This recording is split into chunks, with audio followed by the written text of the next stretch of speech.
கிருஷ்ணகிரி மாவட்டம் போச்சம்பள்ளி அருகே உள்ள பாப்பானூர் கிராமத்தில் மனதை உருக்கும் ஒரு சம்பவம் அரங்கேறியுள்ளது.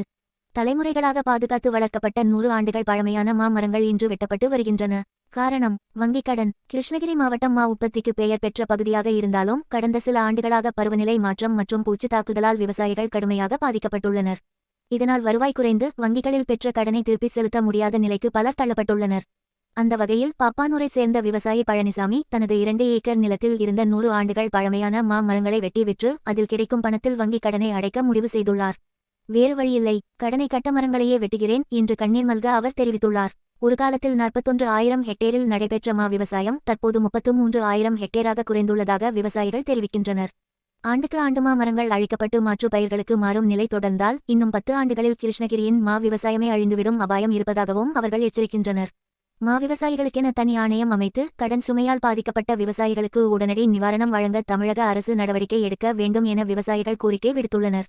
விவசாயியின் கண்ணீருக்கு தீர்வு கிடைக்குமா? மாமரங்களை காப்பாற்ற அரசு முன்வருமா என்பதே அனைவரின் எதிர்பார்ப்பாக உள்ளது. கிருஷ்ணகிரி மாவட்டம் போச்சம்பள்ளி பகுதியில தான் மா விவசாயி சிவகுரு பேசுறேன். தற்போது பாத்தீங்கன்னா மாங்கனி நகரமே இன்னைக்கு வந்து மிகப்பெரிய ஒரு கேள்விக்குறியா இருக்கு. கடந்த ஒரு 6-7 வருஷமா பாத்தீங்கன்னா மா விவசாயிகள் பெரும் நஷ்டத்தை தான் சந்தித்து வரோம்.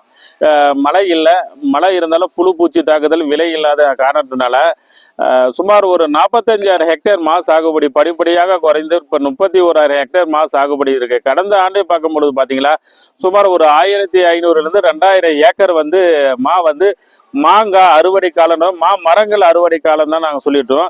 தற்போதைய பார்த்தீங்கன்னா மா அறுவடை காலம் ஸ்டார்ட் ஆயிடுச்சு. மாங்காய் மரம் அறுக்கிறதோட மா அறுவடை காலம் தான். பார்த்தீங்களா, இந்த ஆங்கிலேயர் காலத்தில் கட்டப்படாததுக்கு முன்ன வந்து பாரூர் ஏரி பெரிய ஏரின்னு சொல்லுவாங்க. அதற்கு முன்னதாக வைக்கப்பட்ட ஒரு மரம் வந்து பார்த்தீங்கன்னா சுமார் ஒரு 140 ஆண்டுகள் பழமை வாய்ந்த பழம் பெரும் மரத்தை வந்து இன்னைக்கு அறுக்கும் சூழ்நிலையில் தள்ளப்பட்டது. கடந்த ஒரு 5 ஆண்டுகள் இந்த விவசாயி பெரும் நஷ்டத்தில் எங்களுக்கு வந்து போயிட்டு இருக்கனால எல்லா விவசாயம் மாற்று விவசாயத்துக்கு தள்ளப்பட்டுக்குது.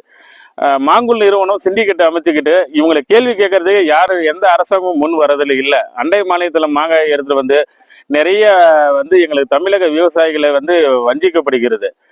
ஏன்னா நாங்கள் பல முதல்வர்களை வந்து நாங்கள் நிறைய ஒரு 7-8 வருஷமா கேட்டிருக்கோம். ஒரு ஆணை அமைச்சு கொடுங்க, எங்களுக்கு விலை நிர்ணயம் செய்யுங்க. அண்டை மாநிலத்தில் பாருங்க 5 நாளைக்கு ஒரு விலையை நிர்ணயிக்கிறாரு முதல்வரும் அந்த கலெக்டரும்.